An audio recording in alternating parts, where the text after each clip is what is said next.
What's up, y'all? It's Cecil West, Beyond the Harmony, beyondtheharmony.com, back again with the one and only Jonathan Lippy. and Mr. Prolific from the time zone in the Pacific. I am Matthew Weaver. And this is your question of the week. You know the name, you know the game. We're going to give you a question, and then in the comments below, you're going to debate out your answer. Today, boys, yes, today, this one shall be fun. I can't wait to see the array of answers because today I have a question from our fans listening, and they want to know which album had the very best beats. Ooh. Can we cancel that you can't choose Eternal? Well, who the fuck said we're all going to pick Eternal? I'm just saying it shouldn't even be an option. Just in case you were. You want to cancel Eternal? I'm just saying, because that seems like that could be the answer for everything. Okay. I'm going to cancel Eternal, but I will say in the comments below, I do want you to say if Eternal would have been your pick if it wasn't for this. So if Eternal was your pick, we need to know your second best, but let me know in the comments if Eternal was going to be your pick. We're trying to keep John happy here. So which album had the best beats excluding E1999 Eternal? John, because you excluded it, we'll start with you. All right. Well, it's an interesting question. I never really pondered it before, but I was thinking about it. I wanted to say, but it's not true. I wanted to say New Waves, but the reality is that New Waves is just the best engineered album. When I thought about it, I thought about instrumentals. What instrumental comes to my mind first when I think of instrumentals? And I always go back, and I think I've said this on the show a couple times. I always go back to when BT&H Resurrection was coming out, and that website had those beats playing to hype you to buy the album. And the Righteous Ones, the instrumental for that just was with the singers at the beginning, and the way those drums come in. I always thought that was one of the best instrumentals they ever had. I know the question's not what's the best instrumental, but that's what I initially thought of. I was like, all right, the Righteous Ones, that instrumental is great. And then I was like, well, let me examine this album. And I think BT&H Resurrection, and I'm not even a fan of the album, but I think the reason why the faction that really did like it, other than the Flesh fanatics, I think they really like the beats on this. I think they love the beat. The beat for Two Glocks also used to play on the website. And I mean, the beat for Ecstasy is interesting. Soldiers Marching was interesting. Resurrection beat is real great. And you can't forget about the music video with the conductor. So even that imagery plays into your mind. You think of that orchestra in the music video. It just gives you this vision of instrumentation. To Change the World. Well, the Change the World beat, I think, was Bit, right? Can't Give It Up beat was a little bit hip hoppy. Serving the Fiends was cool. Murder One was great. Battle Zone, another great beat. One Night Stand, a great beat. The Weed Song was even a great beat. So I think overall, and Show 'Em, overall the album had solid instrumentals from beginning to end. I don't think the verses were solid beginning to end. I don't even think the verses were recorded well beginning to end. But musically, BT&H Resurrection, outside of New Waves, which I'm not going to go with New Waves. I'm going with BT&H Resurrection. That's my pick. I can't wait to hear what you guys have. Well, not what I expected, even with you excluding Eternal. That is not the answer I expected from you, John. So a little motherfucking curveball. Matt hasn't been doing it long enough with us. What could Matt be thinking for the best shit? Matt, this one might be tough. I expect some kind of like slick curveball, like maybe creeping on a come up. Maybe you really like that real thug shit. I don't know, Matt. Best beats on a Bone album, excluding Eternal. By the way, I wanted to ask, are we excluding solo albums as well? Or are we just saying a Bone Thugs album? I think now that John's answer, we got to exclude solos. I'm the opposite. If you think you need to exclude E1999, then you need to open it up to everything else. The rule, I mean, if you're going to start applying a rule like that, I don't think we need to apply that rule though. John, would it have changed your answer if you could have had? No, is there a solo? Because I was going with the whole, that the freeze speed rounds where what's the first thing that comes to your mind? Then I figured whatever came to my mind first would be the right answer. And the righteous ones is what came to my mind. And that's why I went with, and then I evaluated Resurrection. And it's like, I think Unique finally figured out the whole entire gamut at that point. But as far as the rules for this, I think you could choose anything from the entire Bone universe. But if you don't select a Bone album, like a group album, do your pick and then just throw in one because this came from us asking the fans what they wanted to see us talk about. So in case they wanted a Bone album, do that as a side. But the whole universe is yours, Matt. I think even if we polled the fans like a YouTube poll, I think it would be a huge spread, and I don't think it would even pile up on Eternal. So I didn't even think we needed that rule, but I don't like rules. My answer is going to be my instinct answer, like whatever you called it, John. The first thought that came to mind. I think that's really the way to answer these and not think them through. One of my favorite memories, though, is I want to say it was TV, and I wish I could recapture the moment better in my brain. But for Resurrection, there was, I want to say, a TV commercial, and all you heard was Flesh. Soldiers marching off to war. Mm-hmm. And I remember after, that long period, long to me, after Art of War, and my anticipation may have been in my whole life for Bone may have been highest for coming for Resurrection. And hearing that song, I remember just freezing. And back then, whatever year that was, you couldn't go look it up and find it, or I couldn't anyway. So that's probably one of my favorite memories. But my instant answer is absolutely, Cecil actually knows me better than he thinks maybe, is Creeping on a Come Up. So let's say that would have been 1993, maybe early 1994.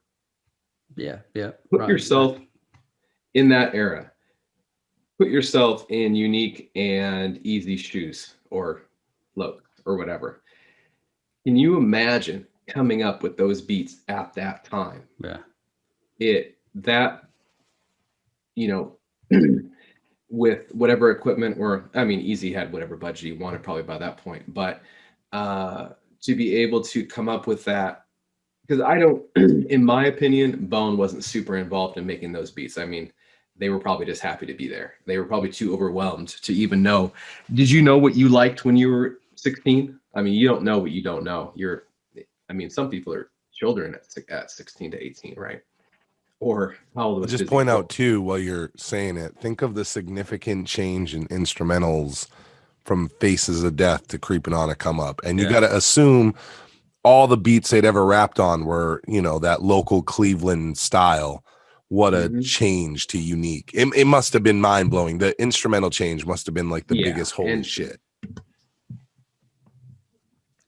I think that plays that's like going to Grammy level beats, going from local Faces of Death, basement produced kind of stuff, which I like too. That's not apples to apples. Which of those beats do you think, when they heard those offerings from Creepin' to rap on, which one do you think blew them away the most? Like, when they heard those beats, to me, mine is like, I think when they heard No Surrender, I think they were like, oh my God, bro, it's on. But my favorite was, obviously, because I love the funky flute, the Thuggish Ruggish Bone instrumental.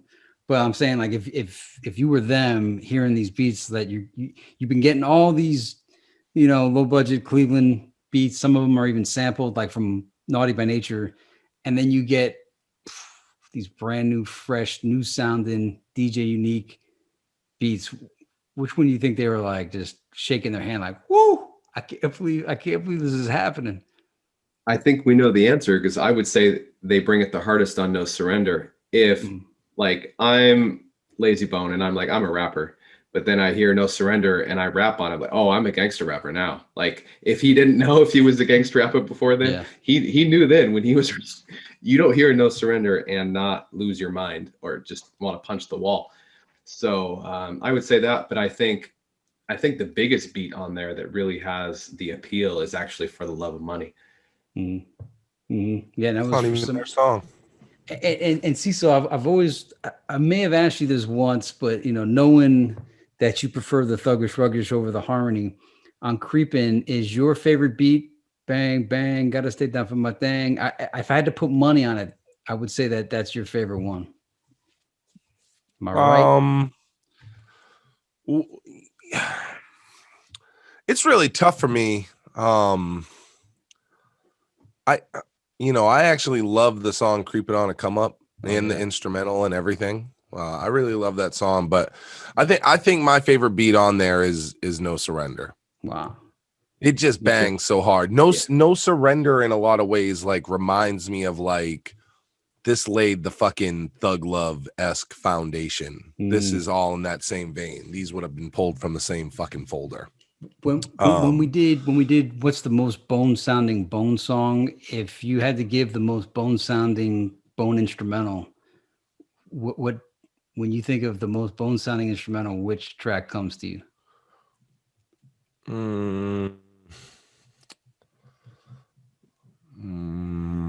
I don't know. Or for Matt, while Cecil's thinking, you got mine instantly right off the bat is Crossroads Remix, because it has a little bit of West Coast gangster rap flavor, but it's enough accessibility to be sing-songy R&B style mixed in with it.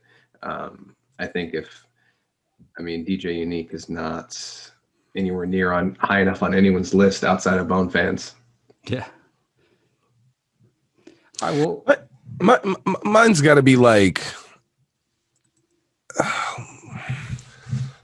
East 1999 or something like that. Talking from the thuggish ruggish perspective, because obviously there's songs like If I Could Teach the World and Days of Our Lives and shit like that are very that structure similar, but East 1999 is just like, it's hard as fuck. It's a little weird if you think about that kind of beat and bone beats in general at that time versus like other rappers and other instrumentals. It's just got like a little like different shit that's going on.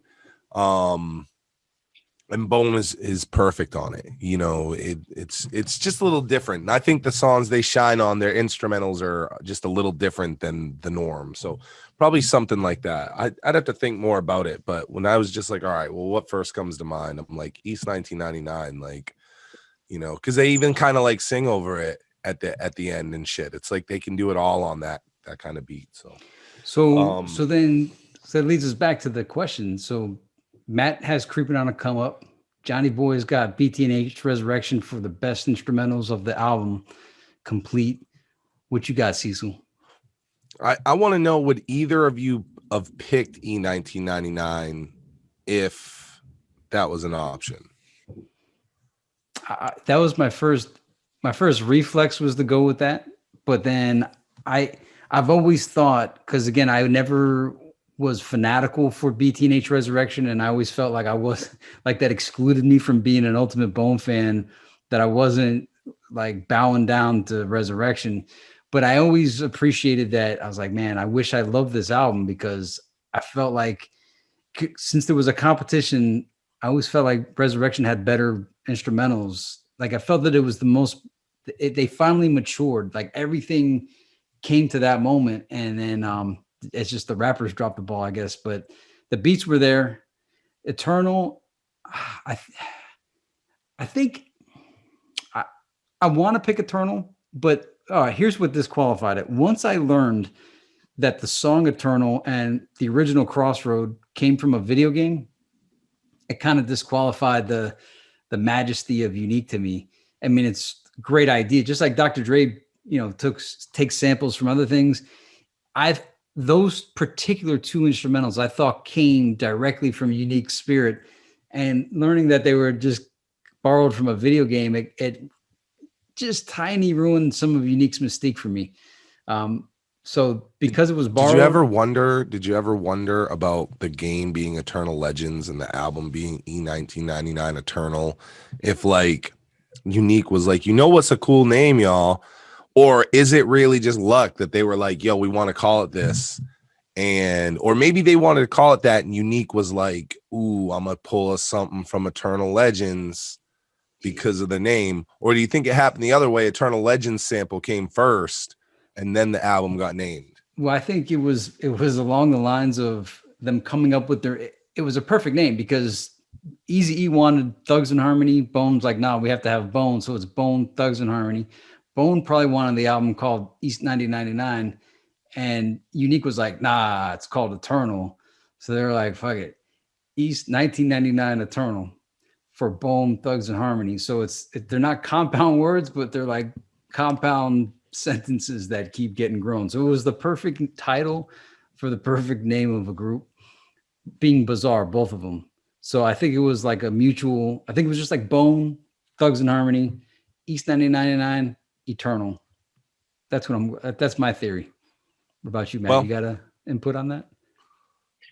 Well, first, I would never, I didn't, East 1999 didn't cross my mind, so I don't think we needed that rule. I try to go out of my way to not rely on it too much because they have such a massive body of work at this point. We need to stop swinging on that. But as far as the naming convention part goes, I think they were just trying to add to the mystique. And a lot of stuff is supposed to have a double meaning when you're being mysterious. So who doesn't always want to rep their set Eternal from, they're Eternally East 1999. So, and they just latched onto it at that point. It was so popular. Well, the best album beats, and I asked that question about Eternal because I also don't think we needed to exclude it because it wouldn't be my pick. Even if it could be my pick, it wouldn't be my pick. John, knowing me as many years as you've known, do you know where I'm about to go? Do you know where this bird's about to land? Do you know where this elbow drop is about to fucking fall on? I mean, if I had to guess, I'd say AOW. The Art of War, the double disc, platinum Art of War, the best Bone album that fucking exists, the quintessential piece of proof that you need that shows Bone at their most connected. Don't at me about E1999 Eternal. They were not together the way they were. And I know what you're going to say. You're going to say, Cecil, Busy Bone was out of the group by then. How can you say that they were most unified? Shh, stop it. That album is so good. Listen, most of those beats for Creeping on a Come Up were probably already made. Yeah. That shit probably wasn't made for Bone. Bone landed and Unique was making West Coast beats for West Coast artists. He's like, I got these. Now, E1999 Eternal, that was built around Bone, but he doesn't know Bone yet to build it. So he had to take a long shot on some of the building. Now, the beats are phenomenal. They're phenomenal. In fact, they're probably number 2 on my list. But by the Art of War, he has now been working with them a few years. He built the first album around them. He realized, okay, this is what works. This is what doesn't. By the motherfucking Art of War, Unique had learned how to structure around every one of them. And it is a symphony of beautiful instrumentational, just masterpiece built around the lyrics. It's the same reason that Blaze is praised for the Busy Bone thing, is the way that Unique should be praised for the Art of War. The composition of everything is crazy. When he talks about the way that Unified would have been if the label didn't get involved, it's exactly the way I picture the Art of War. And the Art of War changed a lot. We know that through the pre-releases and the interviews. But I will venture to say that this is one of those times that the producer and the label, they got it right.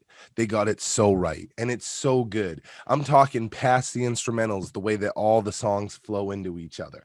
The perfect idea of Crazy having those interludes. How can we forget about 187 is a bro, this is a motherfucking masterpiece. The masterpiece is built on a foundation. The foundation is those instrumentals. The guy, He was at his hottest. And I agree about Resurrection. Those beats bang.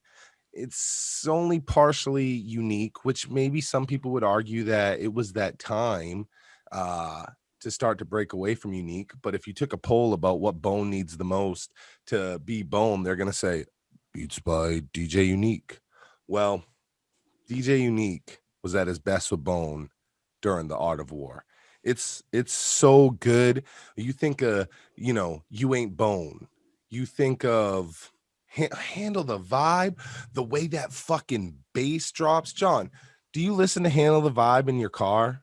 Yeah, but here's the thing. I told you this like 3 years ago, maybe even 10 years ago. The Handle the Vibe instrumental comes from Love's Gonna Get You by Boogie Down Productions. And Big fucking deal. Everything from Bone is stolen. No, but what I mean is when BDP made Love's Gonna Get You with all that bass, I played that out so bad that I mean, I love Handle the Vibe. The song is amazing. But like when my mind realizes that I'm listening to the same beat that I played out, that part kind of wears on me. Only because I listened to it so many times. But everything else built around it, like the rest of the instrumental, is great. Can we just take a moment to appreciate how fucking awesome Thug Love was the first time you heard it with those gunshots? It blew your mind. We're used to it now. It blew your brain apart probably in a way that no beat on E1999 Eternal did. When you heard that, you were like, what the fuck just happened? Body Rot, the instrumental for Body Rot is so fucking ridiculously good. Like, get the fuck out of here, bro. These beats are they're it, man. They're the masterpiece that shows these two entities, DJ Unique and Bone, at their peak. Peak. I want to save at their mature peak, by the way, at their mature fucking peak, because Eternal is a little before they matured. And even though people are gonna say, no, Resurrection and Thug World Order is matured, no, that's on the way down, kids. No matter how you want to look at it now, that's on the way down. The mature peak was the Art of War, and you saw the Art of War feelings in Family Scriptures and in Family Reunion. Like, those albums, even though the beats aren't the same, are very close together in the vibe. And you saw that's that peak. 96, 97, 98. That's it. I want to give you this on Handle the Vibe, though. That extra timpan, I'm not sure what that drum's called, that Unique threw on that beat made it acceptable. So he didn't just like take that drum beat, he added that, and I love that part. But those beats are slamming. The Mo Thugs, could the Mo Thugs 1 and 2 instrumentation even come close to Art of War, in your opinion? Well, I think I don't think the second one. I don't think the second Mo Thugs, like, I think the beats in the second Mo Thugs actually started to decline a little bit in comparison to Mo Thug 1. Because like Mo Thug 1, it crafted and defined so many new eras. You know, the Graveyard Shift sound, Poetic Hustler sound, additional Crazy Bone sounds, No Pretender. You know, so, but I'm with you. Art of War was spectacular. I think just to answer about, with that, I think if you were picking something that's close, Family Scriptures didn't have the time put into it that Unique put into the Art of War. So if you were to compare those two projects, you're like, I don't know. But when you think of how good the instrumentals on Family Scriptures are, it's like you would have to rank that high. Those beats are fucking great. And they're the closest to the Art of War feeling. Like I said, I kind of link Family Scriptures to Family Reunion as like one fucking error. What about Crazy Bone Thug Mentality? Did that even cross your mind when you thought about this? Because that was the second thing that crossed my mind was Thug Mentality. They're great beats. They're great instrumentals, but it is, maybe we'd say Busy Bone, but I don't think so. I think that Thug Mentality was the beginning of the change in Bone and that sound. So Thug Mentality is what kind of actually started to get us away from the Bone sound. I think, Yeah, in terms of instrumentals. He sounds great on them. Like I'm not shitting on that. You know, Thug Mentality, we rated it, you know, the number 2 album on our top 10. Wow. Right? Oh no, that was Videos, right? No, was it Videos? What was the top 10? I don't know if it was number 2. It might have been number 3, because you know, number 1 would have been Eternal. Number 2, Art of War. Oh, that's right. It was number 3. Number 3 would have been Thug Mentality. Yeah. So I love Thug Mentality. But I do think that was like the beginning of the sound change. Yeah, it's fair. That's fair. Yeah. What about Matt? You got anything to throw in there on this? To me, I always, in my mind, I like to categorize Mo Thugs 1 as like an offshoot or an accessory to Art of War. It just helped me round out like the pictures I had in my head that I was just trying to live at the time. Yeah. Separate. I mean, they're lumped together for me, but Thug Mentality 1999. I love it, but I'm not like trying to say that it's like on an upper echelon or anything. The beats are great. They're great, but they are dramatically different in a lot of ways because of the, you know, they the change. Fit Crazy Bone perfectly. Like they're absolutely his beats 1,000,000%, and he owns them. Yeah. No, I agree. It's a very hard pick when you're thinking of the entire Bone Thug universe, who has the best beats. But the hard pick time is now in your lap, y'all. It is time to hit the comment section and let us know what album you think has the best beats on it of all time. John is the guy that's making you exclude E1999 Eternal from it, but if that was your pick, make sure you let us know, and then let us know what your secondary pick was from the entire Bone Thug universe, and we will catch you on the next one. Beyond the holiday for the fans we celebrate.